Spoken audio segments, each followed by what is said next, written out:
السلام علیکم ناظرین، پروگرام میں خوش آمدید۔ اگر آپ قوموں اور تہذیبوں کے عروج و زوال کی داستان کو پڑھیں تو آپ کو دو چیزیں نظر آئیں گی۔ ایک چیز تو یہ کہ جس قوم نے بھی ترقی کی اس نے ترقی صرف بزور بازو یا بزور شمشیر نہیں کی، اس کے ساتھ اس نے علم کی ترویج کا اہتمام کیا، اپنے آپ کو علم اور بالخصوص جدید علوم کے ساتھ مالا مال کیا اور دنیا کے اوپر اپنی حکومت کی۔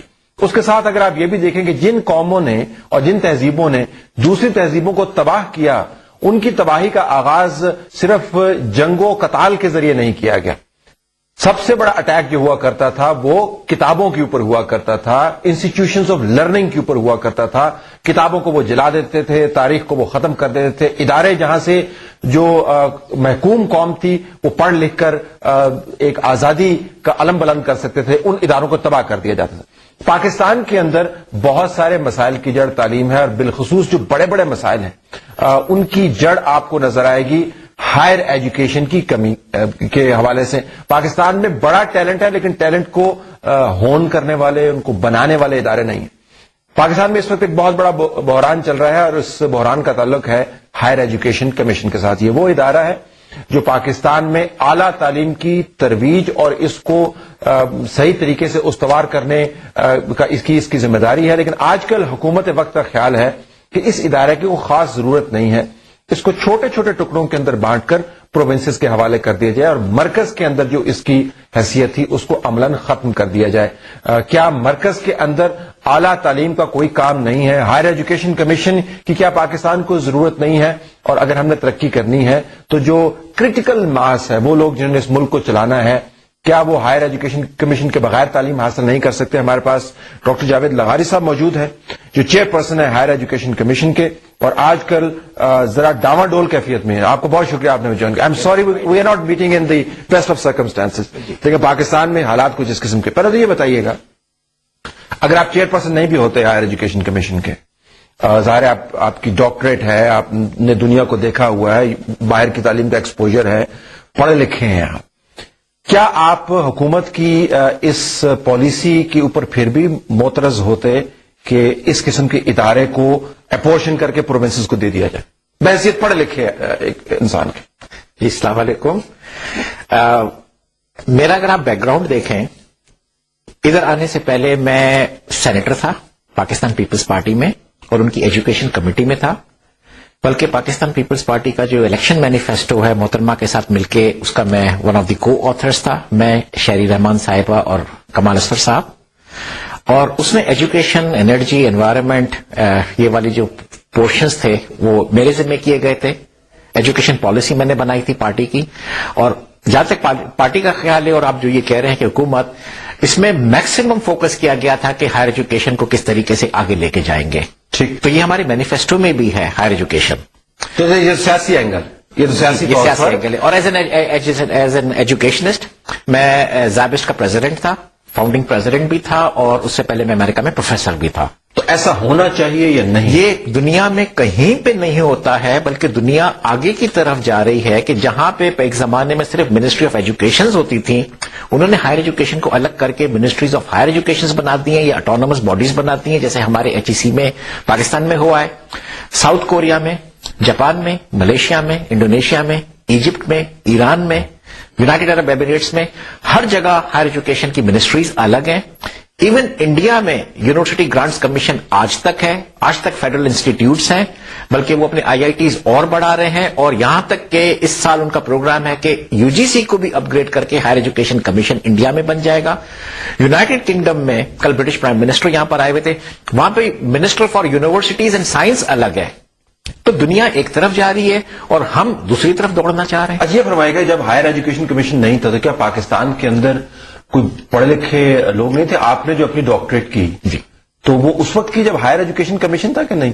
نہیں، میں نے تو ڈاکٹریٹ اپنی یونائٹڈ اسٹیٹ سے کی تھی، لیکن ہائر ایجوکیشن کمیشن سے پہلے یونیورسٹی گرانٹس کمیشن تھا، اور اس زمانے میں یہ حال تھا کہ پاکستان کی ڈگریز کی ریکگنیشن بالکل نہیں ہوتی تھی۔ پاکستان سے جو ایک PhD کر کے نکلتا تھا، اور میں فیکٹ بتا رہا ہوں، میں یونیورسٹیز کا نام نہیں لوں گا، کہ پاکستان کی جس کو ہم کہتے ہیں لیڈنگ یونیورسٹیوں میں PhD تھا، وہ یونائیٹڈ کنگڈم میں جاتا ہے، وہاں کی جو ایکویولنٹ ایجنسی ہے اسی ہائر ایجوکیشن کمیشن کے برابر، انہوں نے بولا یہ ہمارے MPhil کے برابر ہے۔ تو ہم تو ایک ڈگری وہاں پہ کم ریکگنائز کرتے ہیں. ہماری ڈگری جو ہے وہاں پر جہاں سے پی ایچ ڈی آپ کریں 6 سال لگائیں کم از کم جی, اور وہ 5 سال بولتے ہیں کہ ایم فل کے برابر ہے. ایم فل کے برابر. اور آج یہ ہو گیا ہے کہ وہی ایجنسی ہمارے جو پی ایچ ڈی اسی یونیورسٹی سے کرتے ہیں, اور انہوں نے لکھا کہ اب تم نے بیکاز اپنے اسٹینڈرڈس کو بڑھا دیا ہے, اب ہم تمہاری پی ایچ ڈی کو ہمارے پی ایچ ڈی کے برابر مانتے ہیں. امریکہ میں جہاں سے آپ نے ڈگری کی وہاں پر کیا ہوتا ہے؟ امریکہ میں بھی یہ ہوتا ہے کہ دیکھیں یونیورسٹیز تو پوری اٹانومس ہوتی ہے, اپنی رن کرتی ہے, لیکن وہاں پہ بھی فیڈرل کاؤنسلز فار ایجوکیشن ہوتے ہیں جو ڈائریکشن دے. بالکل. وہاں پہ بھی واشنگٹن ڈی سی میں ڈپارٹمنٹ آف ایجوکیشن ہے, جس کو بولتے ہیں کہ منسٹری آف ایجوکیشن ہے. تو کہیں پہ بھی as a federal level education اور ہائر ایجوکیشن کو ختم نہیں کیا جا سکتا ہے. نو ڈاؤٹ ایولیوشن ہوتی ہے, اسٹیٹس انڈیپینڈنٹ ہوتی ہیں کہ کس طریقے سے وہ آگے بڑھنا چاہے, لیکن ایک فیڈرل ادارہ ہوتا ہے. اور جہاں تک ایکریڈیشن کے تعلق ہے, جہاں پر کوالٹی کی بات ہے, جہاں پہ ریکگنیشن آف ڈگریز اور اسٹینڈرڈس کی بات ہے, جہاں تک ریگولیٹری رول ہے, وہ ہمیشہ پوری دنیا میں فیڈرل رہتا ہے. تو آپ کی نظر میں جو 3 بڑے بڑے فیکٹرز ہیں, ایک تو گلوبل ٹرینڈ جس طرف جا رہا ہے اس کے خلاف چل رہا ہے, ایک بحیثیت ایجوکیشنسٹ جو آپ کا ایکسپوجر ہے آپ کی ذاتی مستند رائے کے اندر یہ درست نہیں ہے, اور تیسرا آپ نے جو اپنا پولیٹیکل بیک گراؤنڈ بتایا, جو پیپلز پارٹی کا مینیفیسٹو تھا, جو محترمہ کا ویژن تھا, آپ کے خیال کے مطابق اس کے بھی یہ خلاف جا رہے ہیں. تینوں کیوں کر رہے ہیں آپ؟ یہ تو میں نہیں کہہ سکتا کیوں کر رہے ہیں, اس لیے کہ یہ تو ایک ایسا تھیری دیں نا آپ اپنی مجھے 3-4 تھیریز دے دیں اپنی. ظاہر ہے آپ پڑھے لکھے ہونے کا یہ فائدہ نقصان دونوں ہوتا ہے, کہ فائدہ یہ ہوتا ہے کہ آپ سمجھتے ہیں, نقصان یہ ہوتا ہے لوگ پوچھتے ہیں آپ کو بتانا پڑتا ہے. مجھے تھیریز دے دیں. تھیوری یہ ہے کہ بیکاز وہ ایک ہوا ڈیولیوشن کی چلی ہوئی ہے, اور ڈیولیوشن کو ہم سپورٹ کرتے ہیں کہ کانکرنٹ لسٹ ختم ہو گئی ہے, تو آئی تھنک وہ اس سے زیادہ نہیں کوئی سوچ رہا ہے پارلیمنٹیرینز میں بھی یا امپلیمنٹیشن کمیٹی والے کہ ویل کانکرنٹ لسٹ میں ایجوکیشن تھی, ہائر ایجوکیشن نہیں تھی. ہائر ایجوکیشن ایک اٹانومس باڈی ہے اور ایجوکیشن منسٹری سے الگ ترمیم میں تو اس کو اٹیچڈ بھی نہیں تھی, تحفظ بھی دیا ہوا, اور وہ تحفظ بھی دیا ہوا ہے لسٹ 2 میں کہ higher education research science and technology institutes الگ ہیں اور وہ پروٹیکٹڈ رہیں گے ایز فیڈرل ادارہ. یہ بس بیکاز ایجوکیشن کو ڈیوالو کرنا ہے تو وہ کہتے ہیں کہ well education higher education one and the same thing ہے, تو اس کو بھی آنکھ بند کر کے ڈیوالو. اب آپ رضا ربانی صاحب کو اچھے طریقے سے جانتے ہیں, آپ کے کولیگ رہے ہیں اور بھی آپ کے کولیگ ہیں. وہ ایسے نہیں ہے کہ ہوا چلے گی تو وہ اس طرف چل پڑیں گے. انہوں نے کاغذ اٹھائے ہوں گے, انہوں نے مطالعہ کیا ہوگا, انہوں نے شیڈیول دیکھے ہوں گے, انہوں نے کلازز سب کلازز پڑھی ہوں گی, اس کے بعد جا کے فیصلہ کیا ہوگا. جی نہیں, لیکن مجھے آپ بالکل صحیح بول رہے ہیں کہ میں رضا ربانی صاحب کو کوئی 15 سال سے جانتا ہوں, 3.5 سال تو ہم نے سینٹ میں بھی ساتھ سرو کیا ہے. گزارش کر رہا ہوں تو آپ تو جانتے ہیں, تو اس طرح تو نہیں ہوگا کہ کسی نے کہہ دیا انہوں نے. تو لیکن یہاں پہ کافی لوگوں کو بھی شکایت ہے کہ امپلیمنٹیشن کمیٹی نے کسی کے ساتھ انٹریکٹ نہیں کیا. آپ سے پوچھا کسی نے؟ بالکل نہیں پوچھا, بلکہ آن دا کنٹری جب 18 امینڈمنٹ ہوئی اس سے پہلے بھی نہیں پوچھا تھا, اور 18 امینڈمنٹ ہونے کے بعد تو میں نے مبارکباد کا خط لکھا on behalf of higher education commission کے ویل میں نے, بیکاز جب میں نے اسٹڈی کیا لسٹ 1 اور 2 اس میں دیکھا کہ ہائر ایجوکیشن اور یہ سارے ادارے جو ہیں وہ پروٹیکٹ ہو گئے, تو میں نے تو مبارکباد کا خط دیا کہ تم نے تو شکر ہے ہائر ایجوکیشن بچا دیا, اور اگر تم چاہتے ہو کہ ہم آپ کو پریزنٹیشن کریں کہ دیکھو ہم ہائر ایجوکیشن کمیشن 18 امینڈمنٹ کو اور ڈیولیوشن کو کیسے سپورٹ کر رہے ہیں, we will be willing to come and give that presentation. یہ ہم نے دسمبر میں خط لکھا تھا, اس کا بالکل جواب بھی نہیں آیا, بلکہ یہاں پہ یہ خبر پڑی. اچھا مبارکباد دی تھی نا آپ نے, آپ کو پتہ نہیں تھا کہ پورا پلان نہیں, تو مارچ تک تو میرا خیال سے یہی تھا کہ ساری جو وائبریشن وہاں سے آ رہی تھی کہ higher education will continue and it will remain. یہ کوئی 2 ہفتے پہلے کوئی ایسی ہوا چلی ہے جو کہ مجھے خود پتا نہیں کہاں سے, کہ رضا ربانی صاحب نے پروونشل ایجوکیشن منسٹروں کی میٹنگ کال کی اسلام آباد میں, جس میں ہائر ایجوکیشن کمیشن کو نہیں بلایا, انوائٹ بھی نہیں کیا, انفارم بھی نہیں کیا, اور اس میں یہ آ کے فیصلہ کر لیا کہ ہم نے فیصلہ کر لیا ہے, یا وہ لوگ کہہ رہے تھے کہ آپ ہمیں دے دیں, تو انہوں نے بولا تم لے لو, ہم تمہیں ڈیوالو کر کے دے دیتے ہیں.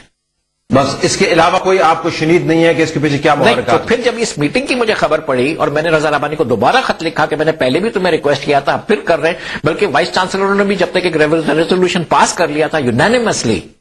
یہ اسلام آباد میں میٹنگ ہوئی تھی, سیکنڈ میٹنگ تھی, پہلے انہوں نے لاہور میں کی تھی, پھر اسلام آباد میں سیکنڈ میٹنگ کی, سیکنڈ ٹائم کیا ہائر ایجوکیشن کمیشن کو چلنا چاہیے باقاعدہ ریزولوشن. اور اس میں پھر میں نے یہ بھی لکھا کہ سارے صوبوں کے vice chancellors 2 from each province, 1 from federal territory, 1 from Gilgit Baltistan and 1 from Azad Jammu and Kashmir آپ کے پاس آنا چاہتے ہیں, ملنا چاہتے ہیں, پریزنٹیشن دینا چاہتے ہیں. کوئی جواب نہیں, اس پہ پھر انہوں نے ہمیں ٹائم دیا 3 دن کے بعد, اور یہ پورا ٹولہ گیا, سارے وائس چانسلروں نے پریزنٹ کی. یہ سارے لیڈنگ اکیڈیمکس ہیں ورلڈ کے, جس میں 3 تو اس میں ٹاپ یونیورسٹیز ہیں ہماری, اس لیول کے یونیورسٹیز بھی پاکستان میں آج کل اللہ کا شکر ہے آ گئی ہیں. نسٹ کے ریکٹر بھی گئے تھے وہاں؟ نہیں, اس میں قائد اعظم کے گئے تھے, اور وہ جا کے پوری ایک انہوں نے پریزنٹیشن کی, ایک ٹیکنیکل آرگیومنٹ دیا, میں نے پریزنٹیشن دی پاور پوائنٹ پہ, لیکن انہوں نے اس کے بعد بولا but thank you very much, لیکن ہم نے فیصلہ کر لیا. رسپانس نہیں کیا, رسپانس یہ کیا کہ تھینک یو ویری مچ, ہم نے فیصلہ کر لیا کہ ہم آپ کو ڈیوالو کر رہے ہیں. ہم نے فیصلہ کر لیا ہے, مطلب very in like which is true. تو کرتے نہیں ہے رضا ربانی, کرتے نہیں ہے. اور جب بھی اس کے بعد بھی میں نے گیو اپ نہیں کیا, میں نے دوبارہ رضا ربانی صاحب کو خط لکھا ہے, میں نے بولا کہ پلیز